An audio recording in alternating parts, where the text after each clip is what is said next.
Well, let's get to it. This is something that has to happen. We I have want a to talk about responsibility. the most interesting thing going on right now. Me and Middlecott have switched. Oh yeah, Oh, look at that. this is. You, sir.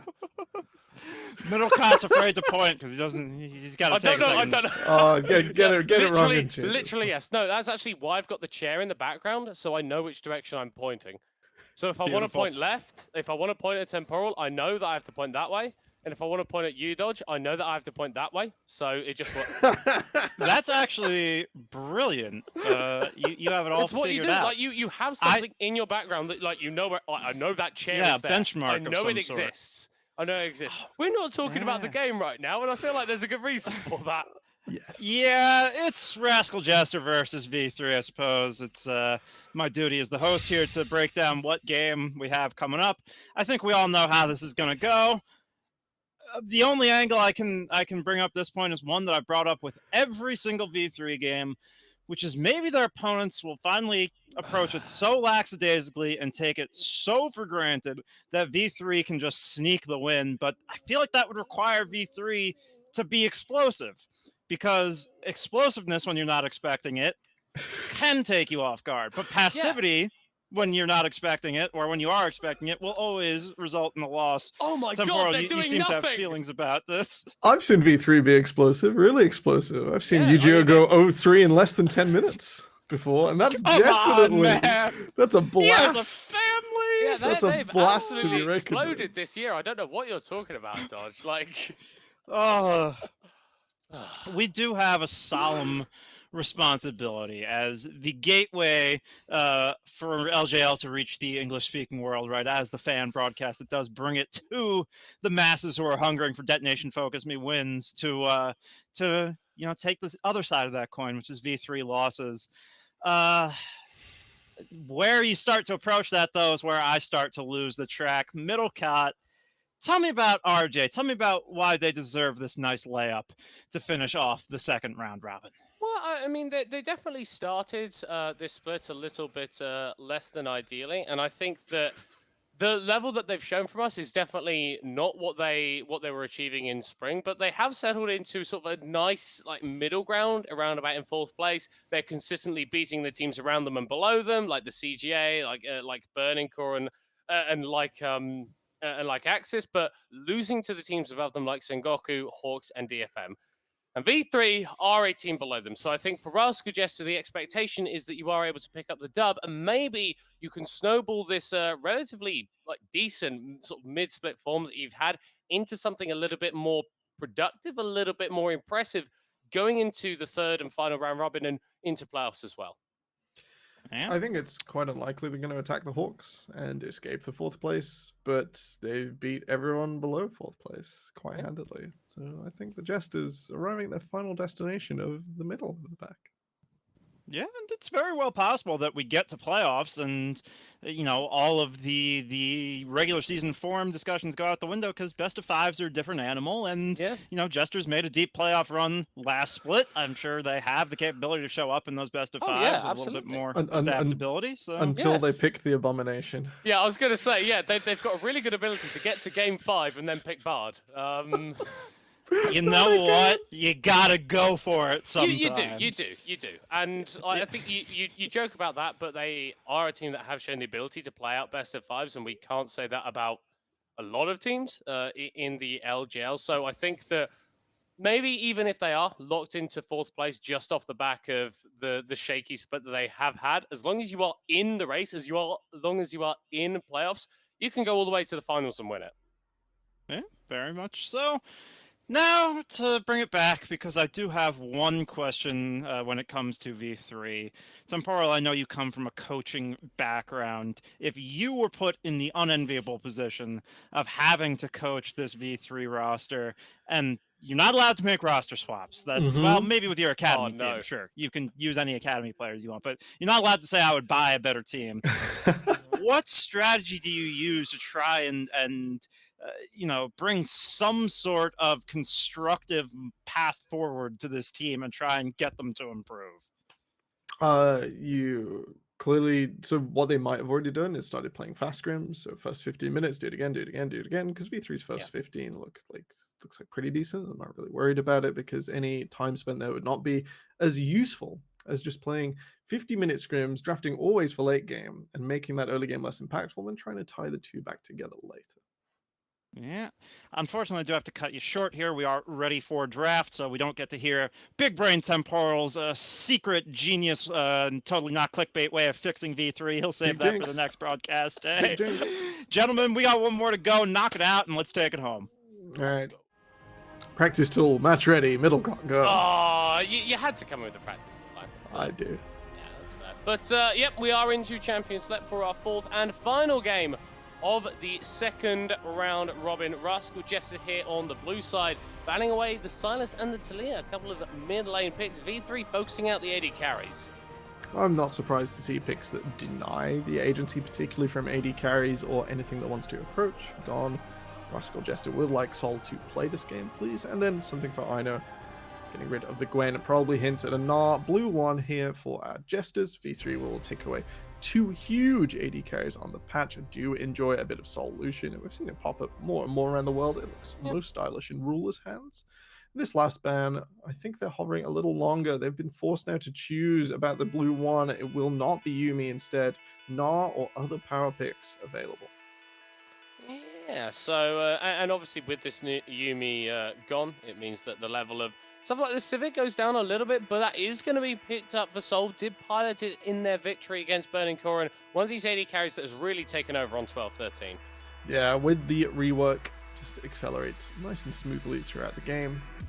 The late game is not the Civ we once knew, but the laning phase looks way cleaner. All mana costs down across the board, a way to regenerate your own health. It's quite nice.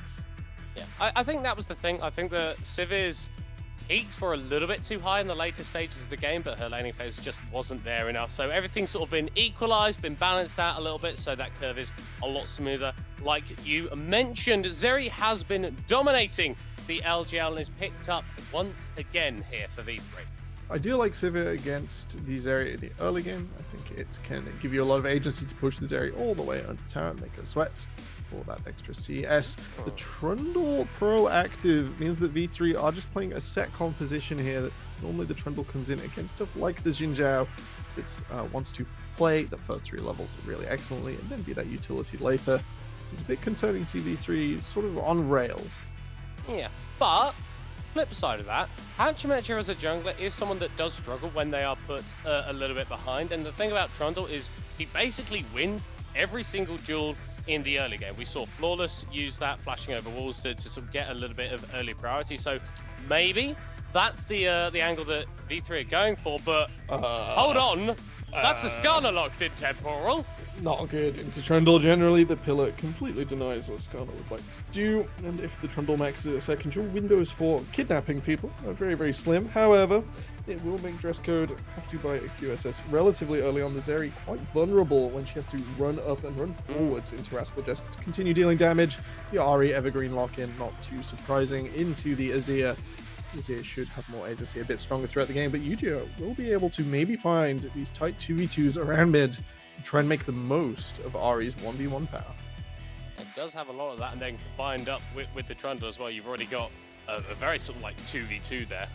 I would say though, Recap has been looking pretty good on a lot of the control mages sort of coming back into that. We did have these struggles at the start of the split where we weren't quite sure what sort of champions were being played, but a meta that involves stuff like Azir, stuff like Talia, he feels right at home. Yeah, it's pretty well overlapped. And with that, we'll move through the second stage of bans. V3 try and earn some comfort in the top side, whereas I think I'd prefer just doubling down on supports middle cart, you know, reducing the efficacy of their further bans. The Gnar will come through. Both teams thinking about the top side. Yeah, and with Gnar and GP removed, those are sort of 2 of the most played top laners that we are sort of seeing on the patch. The Sejuani is available as well. It's something that V3 have put Washidai on a few times. Maybe not ideal in the way that you conceptualize V3 playing, but they've already got this strong carry in the bot line, so I wouldn't be surprised if Washidai is a bit more on that tank duty, a bit more concerned with the engages. Okay, with that in mind, Poppy, the most powerful top lane tank left in. RJ will concede the Renata ban. Renata just taking over competitive this year. With this in mind, things are a lot more freed up now, as Renata tends to do the best of every world. The Sejuani, sorry, I can't even words, I'm so excited. The Shyvana in the top side for Washidai. It's the tank duty you mentioned. It might not be the engage, but it definitely packs a punch. I think the thing about Shyvana as well is that she's just such an incredibly strong duelist with base items only, almost. You can go a tank build and pretty much 1v1 anyone on a side lane. That maybe not, though. The Camille isn't something that we've really seen a lot from Ino this split, but pulling it out against V3, probably no better team to do it then. I believe it's Ino's most played from Spring, where the pick was more present. Definitely the 1v1 challenge, Throne. Secret's got a lot of options here. Both of those hovered picks do modulate the front line. The Rakan to dive in and out. It's a bit risky into a Shyvana and an Ahri, where he would become exposed. But that is clearly what was on Rascal Jester's mind for a brief moment, a flicker. Expect the Rakan to return. Modulate the front line. All right, Don Jake. Because it goes in and out. Does Jake say that? I don't know. It sounds like a Jakeism. Okay. He can go forwards, he can go backwards. He has a lot of creative choices about denying an engage or creating your own. And with that, it gives a lot of options. I think the Nautilus is a really bad concession here. This is a game where V3 could be a bit more creative with their supports into the Rakan and Nautilus. Really not what you should be saving that late R5 for. V3, a draft of missed opportunities with a Shyvana on top. And I feel like when you leave stuff like the support or a jungle pick for your R5, you want something that's going to warp the way the game looks. You want something that you couldn't have taken earlier in the draft because certain other counters could have come out, but you want to respond to your opponents. This is incredibly standard, and you're not really asking any questions of Rascal Jester with this pick. No, it's not particularly fantastic into the Rakan. It's good because he comes forwards, free dredge line, but he was probably already thinking about your dredge line and working away from it or towards it. And it's like Rascal Jesters have the bigger pieces here. I'm excited to see the Skarner, the one piece of synergy I think I can see from V3. So Skarner coming forwards can be easily picked off or made to do extra work. Yeah. And it is a pick that we don't really see a lot of the time. The CC potential that does come out of that champion is pretty disgusting, though. The major issue for me for Skarner is always target access, because he is kind of one of these run-at-you champions, and if you can disengage effectively, then you're going to be fine. I think V3 have got a couple tools, like the Pillar from Trundle, Zeri's just general mobility, the Ahri as well, but you've got stuff like the Hextech Ultimatum, the Shurima Shuffle, the On the Hunt. There are so many ways that Rascal Jester have got to go forward, and if you are able to get this Skarner into the backline and pick someone off, well, it's basically a guaranteed kill. Yeah, he doesn't even necessarily have to go first if he is empowered with terrain around something like a Baron or a Dragon to do a bit of sideways shuffling and get the Zeri out into the front line. It can then just prevent her dipping, diving over a wall using that flash. Flash ult for Skarner is pretty free access onto the Zeri. She doesn't sit quite far enough away to deal with a Predator and a flash from the Skarner, but that's a pretty long cooldown. And if we see your Rascal Jesters play to that, they're going to have to synchronize that up with some objectives or with something meaningful, else the Skarner will fall away in power. As we jump onto the Rift for Rascal Jester V3 Esports, our final game of the day, our final game of the second round robin. Rascal Jester have been looking pretty good against the teams below them. V3 have not looked good against the teams above them. And unfortunately for them, that is everyone in the goddamn league. That is all of their opponents at all times since this roster's inception. It has been a really rough time. And as those losses mount up, it's a test of V3's resilience to even show up to the competitive games. I respect their ability to keep going and keep trying their hardest. As maybe today, the longest loss streak in professional League of Legends history is going to end. It may start with this hook from Hetel, but the grand entrance of Secret means that Rascal Jester actually come out winning on this trade. And we were talking a little bit sort of off-air, Temporal, about the Sivir into Zeri matchup. You're pretty happy with seeing Sol on the Sivir here. Yeah, forget what you see on Twitter from certain coaches. I think the Sivir has a lot of agency with her team to punish the Zeri. You can think, oh, like Sivir doesn't beat Zeri on her own. It's like, oh, great. Like, do you think anything beats Zeri on her own? She's ridiculously broken. And like the jinx of Spring and sort of evergreen AD carries of the past, it's not about killing the pick 1v1. It's about denying them the agency to do what they would like. Oh, that's a lot of damage onto both supports now. A Secret is going to be forced to flash away. There's a win for in the bot side for V3. That is even summoners. 2 combat summoners gone from V3 and all of Secret's gone. Sol might be able to do some classic Season 3 heal bait here if the 2v2 is to be won. What I want to see from the Sivir now is reversing this push, getting that Zeri all the way back, and making Nautilus choose between the minion wave and attacking the Rakan. Else, this is going to get quite easy for V3 the next few minutes. So we've looked a little bit at this bot lane matchup. I kind of want to flip up to top lane because Camille Shyvana isn't a lane that we see a lot.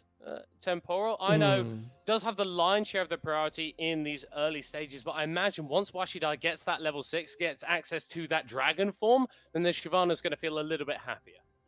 In a direct smash together 1v1, the problem with Camille is that she's always able to just hold onto that hook shot and have an extra flash over you, so something like an Ezreal in the bottom lane, where you can just say no every now and again. And for Shyvana to actually start winning that 1v1, has to commit the ultimate big long cooldown, have to stack it up manually on the wave again. That's how Shyvana's resources work. You have to auto-attack, use your abilities, and it increases your rage. If Ino is completely happy with this matchup, he should be able to dodge, duck, dip, dive, and dodge away. Oh, sorry, Temporal. I saw Unicorn walk up to that Dragon Pit wall, and I was just like, "Are you gonna flash that? Are you gonna flash that? Is that just the meta on Treadonars? Just as soon as you see the back of a Dragon Pit, you're like, yep, F key." You got Hex Flash for that, buddy? You gotta weigh in. Maybe not that time round, as Hachimetra is going to get a small invade down onto this Trundle. Obviously, a champion that does close a little bit slower, and spotting them out. I know there with this ward on the Krogs as well. So knowing where the Trundle is, knowing where Unica is, means that you can't quite have that same level of early game impact. I have so many feelings in the last 10 seconds. I'm so happy that V3 recognized the potential for an invade, and that top quadrant was valuable with the camps coming up. Unfortunately, Hatch had already invaded and left. A little bit off the clock. And also, we're seeing Hachimetra on non-standard junglers. It's my favorite time to see players like Cashin, like Hachimetra, middle of the pack for results, but strong performing LJL junglers, innovating new things, and trying out some different stuff that you won't see in every draft in every region.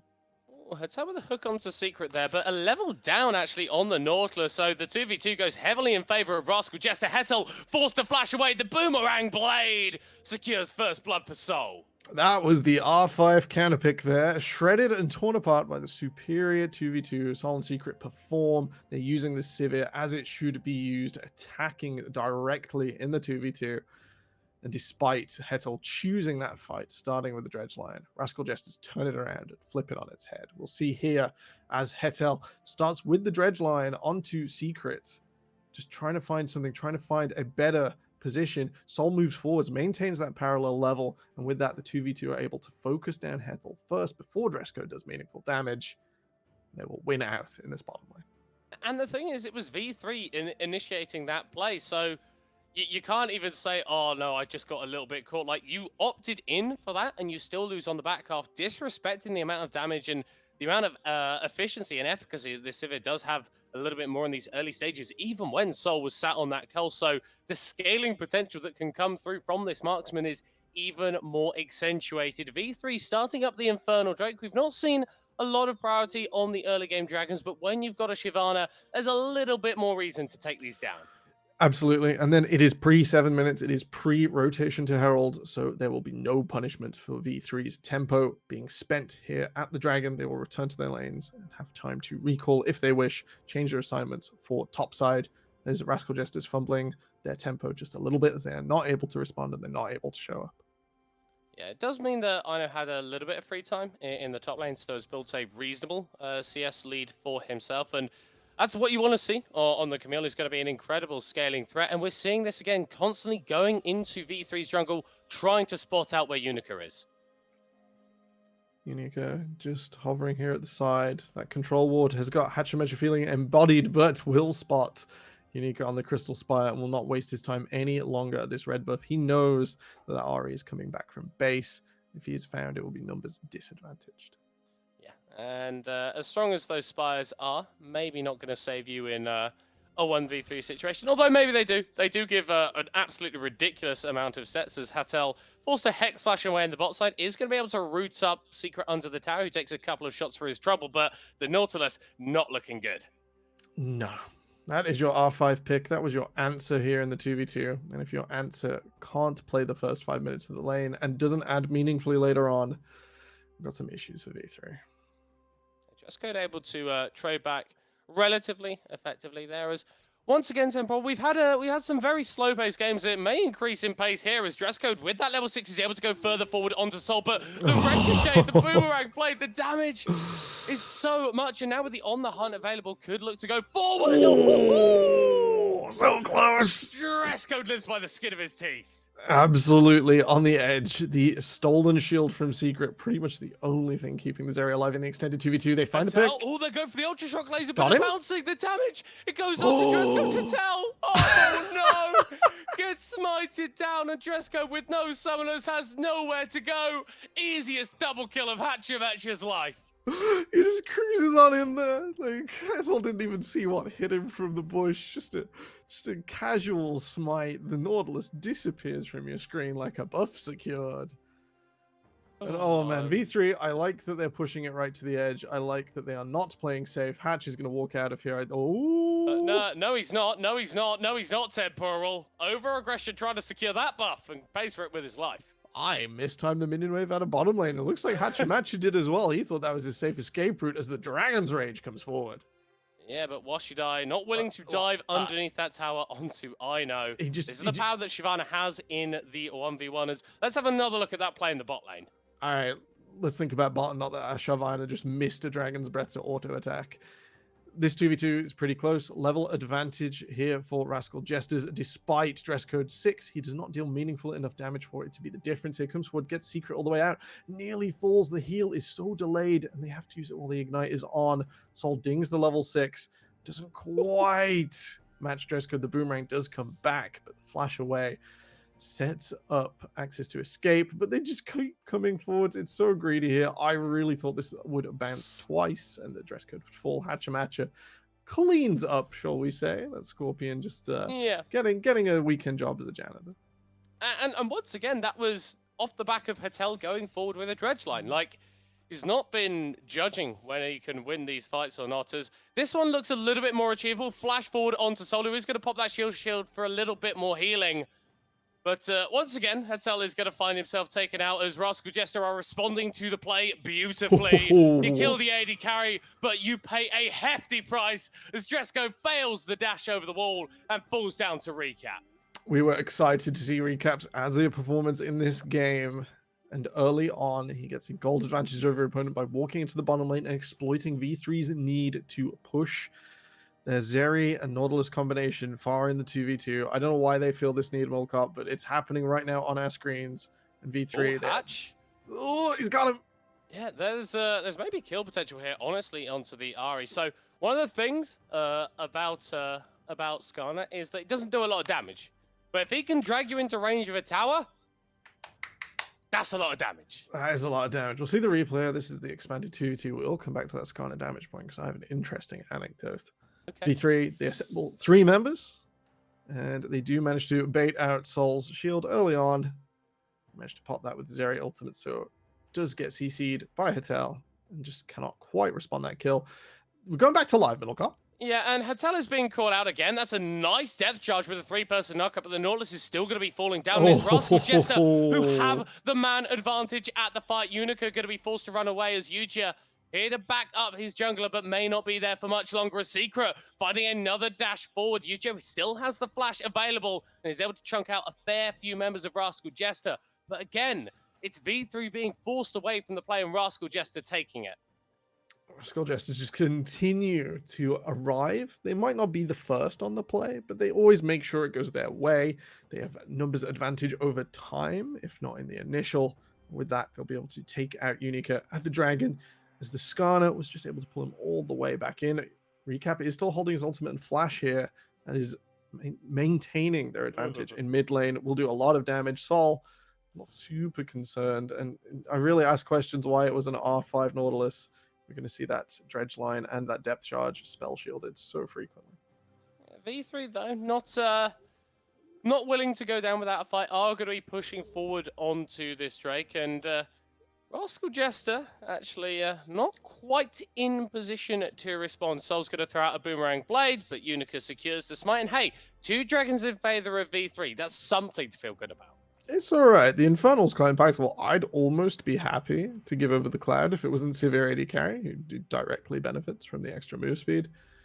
We'll see the Soul come down its mountain. There is potential for Rascal Jesters to swing back in and get multiple mountains in a row, which is quite nice. And it delays Elder. When you have a decent advantage like this in a game, and you don't need your opponents to walk into you to expend it, you've got plenty of side lane options here, and the Sivir really versatile in that mid game about what she can do, where she can go.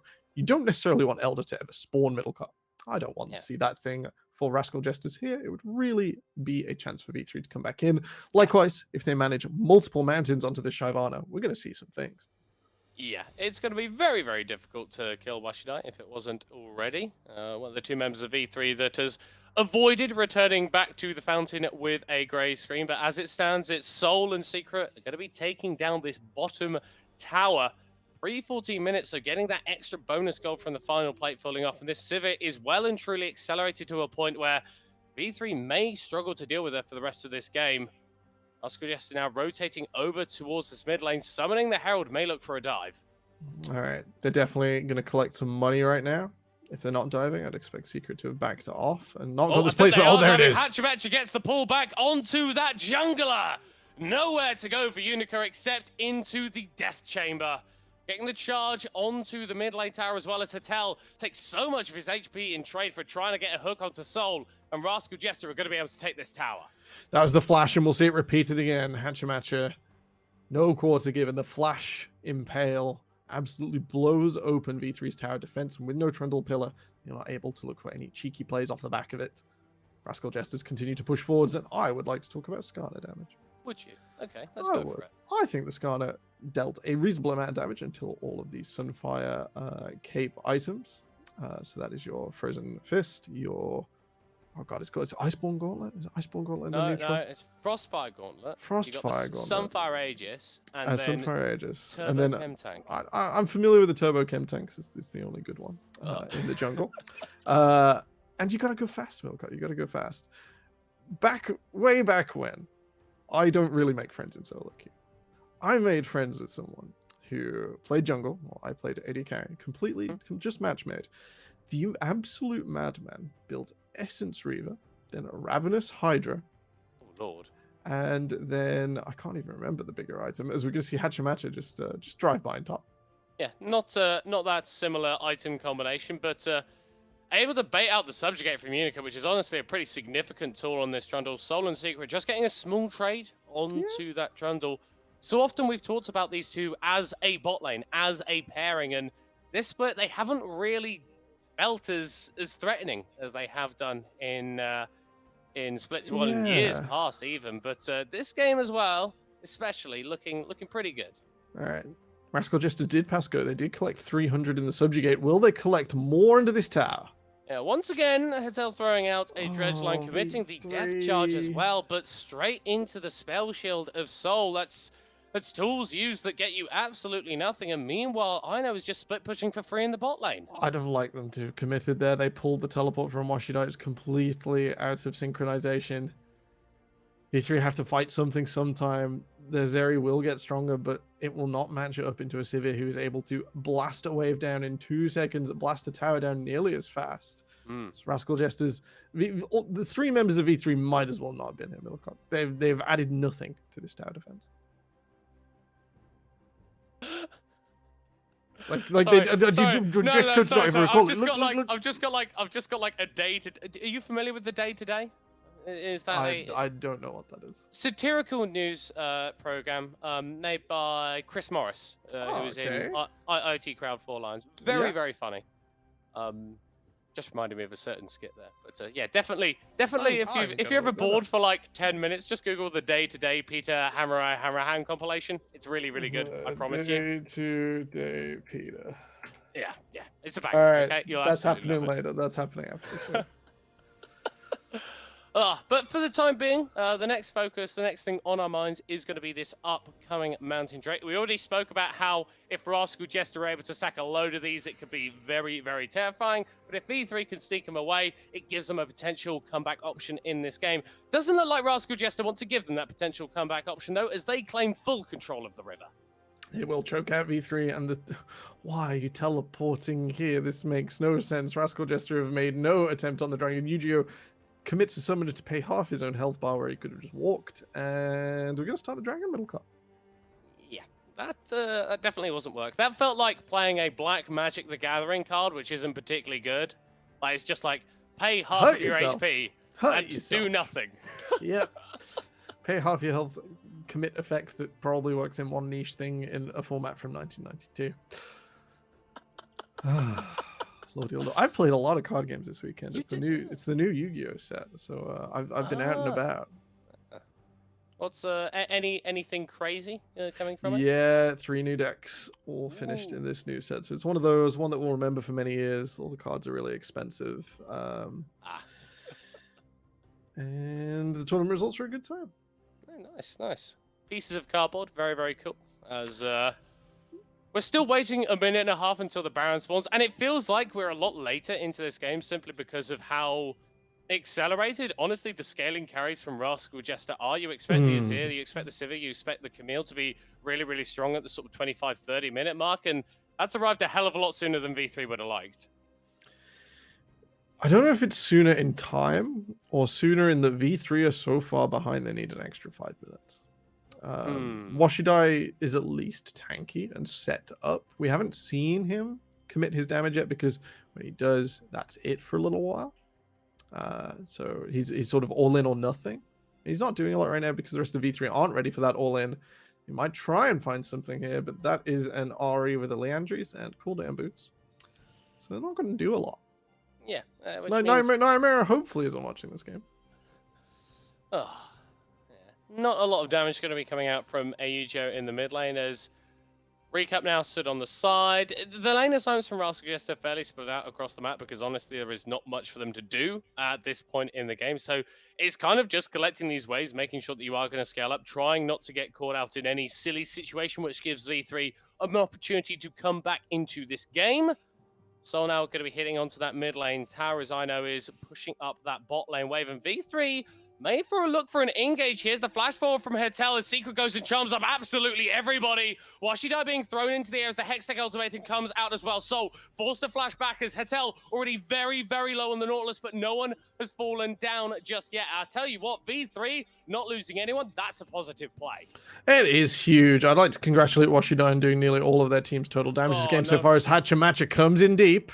Yeah, he's diving forward, looking for a Unica. The Trundle flashes away just in time. And now, actually, the Trundle is going to be able to beat down on to this Skarner, forced to flash back himself. And once again, Rascal Jester don't find anything off the play. They are beating their head into a wall slightly. I would like them to peel back slightly faster, slightly further once they got out the Dragon's Rage, once they found the Ari had committed to the play and just done it again in a few seconds. Stuff like the Azir till you shuffle is just a few seconds of cooldowns, so you can just go nicely and evenly. We'll see exactly where that comes through here. This is really greedy from Solid Secret, but it is a man moment for V3. Their Trundle Pillar doesn't even dissuade the tower. They will push Sol all the way to the back, but Secret manages that front line. No one finds their way into Sol, despite Washidai's best efforts. He is locked up in the middle. And V3 just sort of stuck around this tower, so there's nothing proactive, but at the same time, they are not willing to throw themselves under the bus, and Rascal Jester's composition is not made up for this straightforward play unless Recap shuffles massively and makes it so. Find the effort here, but he did not want to capitalize. Hatchamacha kind of left on his own without that and forced to flash away. A cooldown we want to see used more aggressively, not defensively. Yeah, obviously you do have access to the Hex Flash on this Skarner, so if you want to be going over any walls, then you still got that tool available to you. But yeah, for the snap engages, missing out on that is going to feel rough for you. Yeah. Rascal Jester, though, like sort of returning to normalcy, almost stacking 4 members in this bot lane, looking for a pushers. 2 members of V3 actually hunting for recap on the top lane, but this is incredibly slippery flash for flash trade. The trade is pretty decent from V3, but you just committed 2 people to, again, achieve nothing but a straight trade. Washidai will ult to try and get some wave clear down, try and keep this tower, but the Rift Herald does so much to these inhibitors. The charge there will take it down, and at 22 minutes, Rascal Jesters are knocking on the front door. Yeah, not opting to go forward for that inhibitor as Mountain Drake spawning in 30 seconds time. If V3 can get this one away with Rascal Jester resetting, then it would be sole point for them. But even at this point, I'm not sure how much that gives you in terms of your ability to actually win this game.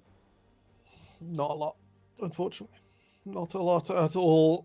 Yu-Gi-Oh has been tickling the front line of V3 throughout this game. Dress Code has finally got that Phantom Dancer. We might see a little more meaningful damage, but with those Mountain Drakes coming through, with Rascal Jesters just not taking straight fights, I think we're not going to see a lot happen.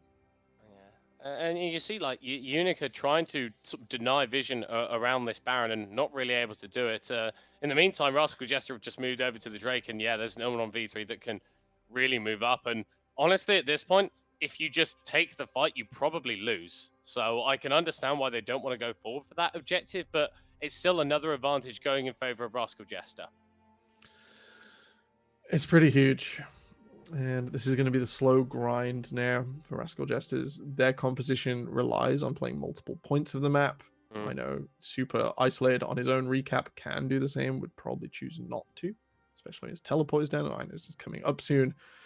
It's about finding picks. It's about doing this little dance of pushing the minion wave, getting some vision in, forcing V3 to assign in a way that lets them get picked off as they four-man this red buff.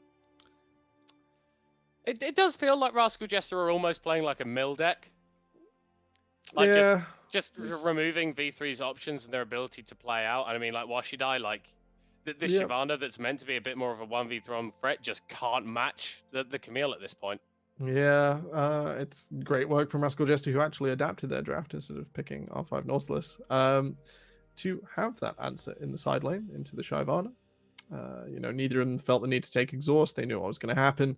And to force V3 out of their shell, Rascal Jester will start the Baron. I don't think a response will be found. Their answer is in the graveyard. Milled away, middle cup. Yeah, and look at how deep the vision that has been secured by Rascal Jester is. Like V3, they have to walk through like 3 control wards to even get close to the Baron. And yeah, you can't do that in time, so the Baron is going to be falling down. And now with the pushing power that this Azir and the Sivir have, I can't imagine that this game is going to last much longer than 2 minutes and 45 seconds. It's unlikely. This power play should be the beginning of the end. As the minion waves crash forwards, it'll take 30 seconds for the ones at those outer towers to reach V3 territory, where they will be buffed up, and the members of Rascal Jester will be right behind them to try and get some more infrastructure out. We look to at least one more inhibitor, and the towerless inhibitor to be a success meter for Rascal Jesters on this Baron power play. And they seem perfectly enabled to do that. Once again, splitting up a little bit, trying to apply this Baron buff, trying to apply pressure to as many lanes as possible, recognizing that V3 don't really have the capacity, they don't really have the tools, they don't honestly have the gold to actually engage on any of these picks and find something without Rascal Jester responding with something better on the other part of the map. All right, Washidai's trying to find Sol on mid lane here. This could be the beginning of a fight. The waves are synchronized on the edges, so V3, they can't be in both side lanes at once. This will be the bottom inhibitor falling middle cart as they've chosen to respond in top side. And again, it's maybe overcommitting. It's like what we were talking about Sengoku. It's give your opponent no good options. Give them only bad decisions. And V3, well, maybe it was a bad decision to try and defend that top lane tower because they can't do anything. And Ino is still absolutely free to push in the bottom side of Yu-Gi-Oh! Fishing for charms, but honestly doing no damage onto Secret basically as Sol starts hitting onto the tower.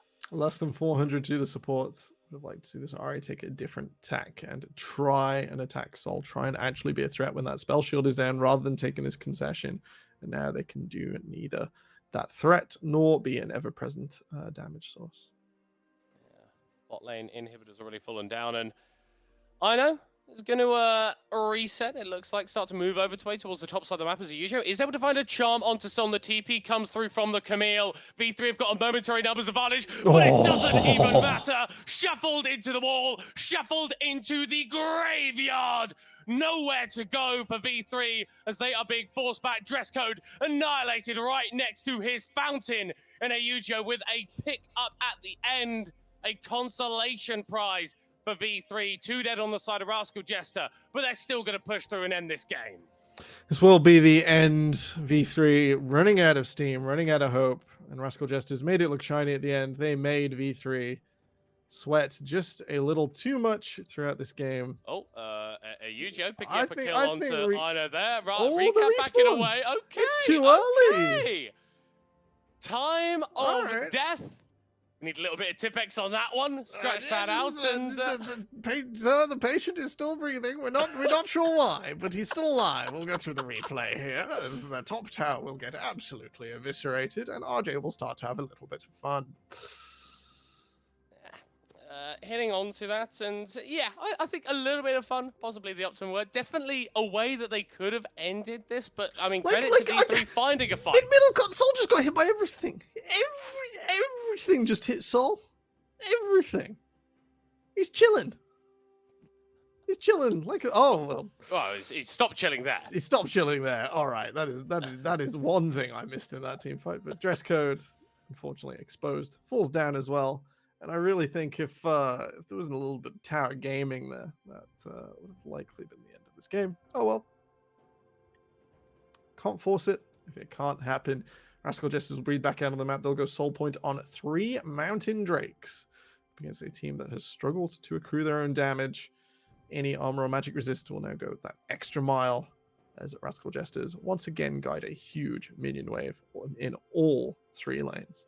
Yeah, no Baron buff, but having those super minions in the side lanes is going to apply pretty much as much pressure as those purple minions would do regardless. So that means that Ino is free to just push down on the bot lane, and this mid lane inhibitor tower is going to be falling fairly certain. No Nexus towers either, so Rascal Jester, if they feel so inclined, they could just pop up the hunt and run at V3, but maybe feeling a little bit more timid about that as Yu-Gi-Oh goes over the wall. The spell shield is good from Soul, and the RE takes a little bit more damage than they actually ended up dealing. Going to be forced back to the fountain.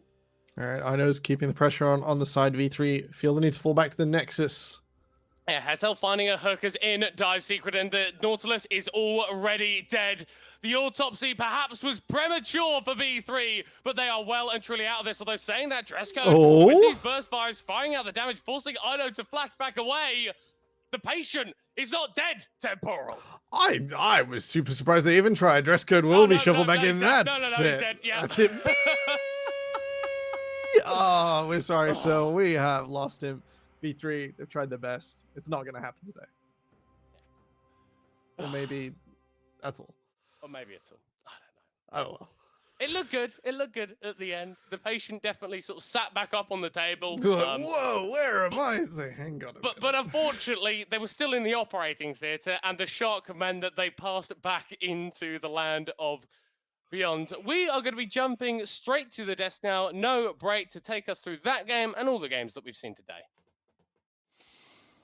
You guys should have heard me laughing at that final exchange from V3. What an attempt. Baby steps, little bits. Obviously, there's a lot to say about how much V3 loses, right? One thing that I don't think we've touched on is I don't think I've ever seen a team get the first 2 Drakes and lose as consistently as V3 does. It feels like teams don't bother contesting them on those first 2 Drakes because they know it is meaningless, and they'd rather just stack the 4 Soul Drakes for like 1 really big stat advantage every time. Because I swear, game in and game out, V3, they are on those first 2 dragons, and it doesn't really mean much. So this is actually something that DFM did to the entire league in spring, where they would let the enemy team get 2 Drakes, and then by accruing gold on other places on the map, you just win. And that's kind of how it's been like for V3. We've always talked about them this split having a pretty decent 15 minutes. I think that this was far below even their standards in terms of how it ended up playing out this game. But if you don't have the relevant itemizations to contest that 3rd Drake, you don't get it. and then you probably don't get the 4th Drake. And by the time the 5th Drake comes in, you've not got any Nexus towers anymore. No, you do not. And Temporal, we've talked about how there's one win condition for V3, which is the enemy team just assumes they're going to win, trolls a little too hard. We saw a little bit of it towards the end here. It was the defibrillator to keep the patient's heart pumping for a little while longer. I think with 12-14 on the back of this coming up, probably starting with the next match day. We don't really do weeks here in the LJL, but starting with the next match day, we should be on 12-14 because it's a week since the patch is now hit. I think it's possible that if these teams don't adapt, which we see these teams can be very remiss to do in light of patch changes, and V3 gets these buffed up Drakes and builds up 2 Drakes, maybe they'll start winning team fights. Maybe. The problem with dragons, so the dragon like stays there. Once you've got it, it's forever. So that big number over a lot of time makes a lot of difference. If you just get 2 in the early game, your ability to actually like move on those is quite small. That might change with Infernal. It might change with Hextech getting stronger because those are sort of direct ups. You get more attack speed. Your AD carry gets an extra 2 attacks. That's the difference. It's a bit more nebulous with Ocean because it's still absolutely nerfed into the floor. An extra 50% when it's been reduced by 500%. It's not a big deal. And I need you guys to do some translating for me here, as I have had to ask you many times over the course of the day. I'm an American amongst Englishmen. Chat is saying that Tottenham will win a championship before V3 wins a game. Is this an apt metaphor? So Tottenham Hotspur. I haven't followed football in coming on 15 years in the English Premier League, and I get this reference. Yeah, so Tottenham Hotspur are a team that have always, or sort of in the Premier League era, sort of last like 20 years, have been there or thereabouts in terms of just outside of the real like top teams in sort of like the English Premier League. Top 6, top 8. Yeah, consistently. And they've even come like 2nd or 3rd at points, but they never seem to quite get over the line. They never have quite strong enough players. They never have like the right coaching stuff to make it work. And honestly, it feels like a pretty apt metaphor for V3. The only issue being is that Tottenham actually win a fair few of their games. They just don't end up winning the entire thing.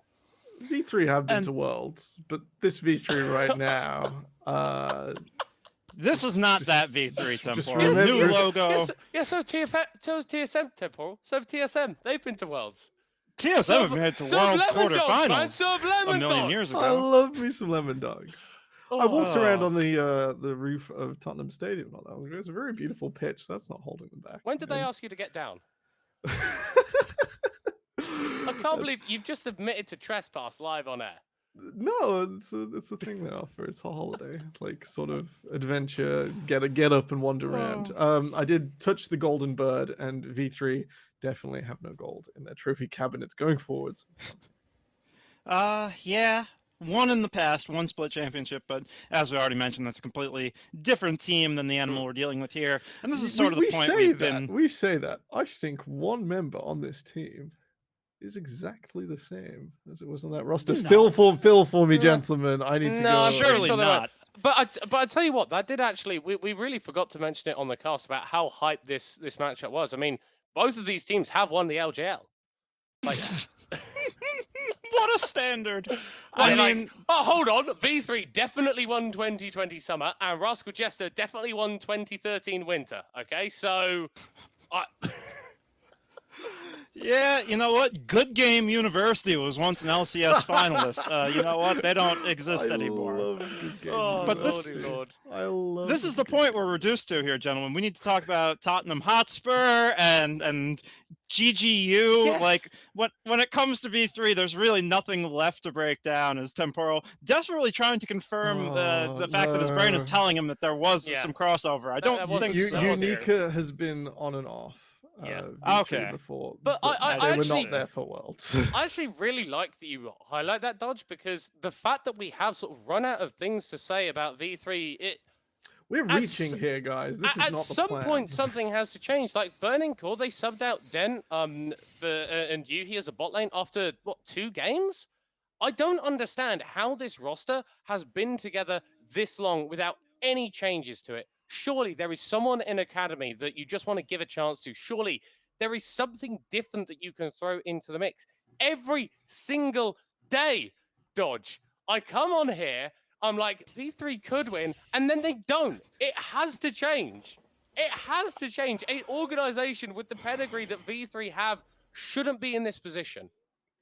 Yeah. Yes. And I what feel like more I'm is on there to Arsenal. say? I feel like I'm on Arsenal fan TV. Genuinely. Like, I mean, yeah, you don't have to be TSM. You don't have to change your roster every 3 weeks because you're insane. But what you can do is make some sort of change, some sort of good faith gesture. I mean, not that V3 has any fans left, but maybe to the once per fan, split. Yeah, maybe once per split. You know, it's not crazy to just be like, we need to do something here. Which way you do that, roster swap or not, please just act. Yeah. Visibly. Well, gentlemen, that kind of feels like the exasperation has hit a point of no return with V3. It feels like a nice spot to do our reflections on the day and wrap it up. It was a bit of a scuffed day putting the desk together. It was a bit of a scuffed day in terms of the quality of the gameplay, but we have done it. We've made it 2/3 of the way through the split. Some things going exactly to expectations, some things rebounding. With 2/3 of the split in the rear view now, any big points, observations about the total state of the LJL you do want to express here before we do sign on off? Top 3 good. Yeah. Top 3 good. Top 3 good. Top 2 actually locked for playoffs now as well. In case that surprises anyone. So Detonation, Focus Me, and Sengoku are going to be playing in the knockouts, which I don't think anyone is surprised by. I feel like the overall level of the LJL has gone down a little bit from spring. I'm not sure if that's just a case of Rascal Jester falling off and then Sengoku and DFM not looking amazing from time to time. I do think that this DFM roster is continuing to scale, though. I think that they are getting better with every single game that they play, and I really wouldn't be surprised if we see them go completely flawless through like the first through playoffs. Honestly, genuinely, I think that they are, in terms of playstyle and in terms of gameplay level, I think that they are significantly further ahead than the scoreboard suggests. Yeah, only falling in that early fast loss to Sengoku to open up the split with. And other than that, it has not looked close against Detonation Focus Me for anyone, really. I kind of agree with the way you feel about the top 3. I think Sengoku looked flashier and looked bigger and looked more hopeful. And we've lost the Jesters, and Hawks have not plugged that hole for me. They might be playing really well. They might be having a huge winning record, but they don't fill me with confidence the way Sol and Secret used to mash 2v2 in the bot lane. Yeah, it's sort of a step down, I think, is a good way to put it there, Middle Cot. Hopefully, Hawks can continue to evolve as they have been playing well recently and round off that top 3 again, replace the triumvirate we had in the last split of RJ, Sengoku, and DFM, and really step up to be that third big contender. But we'll have to wait all the way till Wednesday for the beginning of the next round robin for our next game day to see how the LJL does progress in the last little lead up to playoffs. We're 2/3 of the way. We got a couple more games to go, and then it's best of 5 action. Can't wait to get there. But to everybody who stayed through with us here today, thank you so much for watching LJLOU. We will return on Wednesday. Until then, stay well and bye-bye.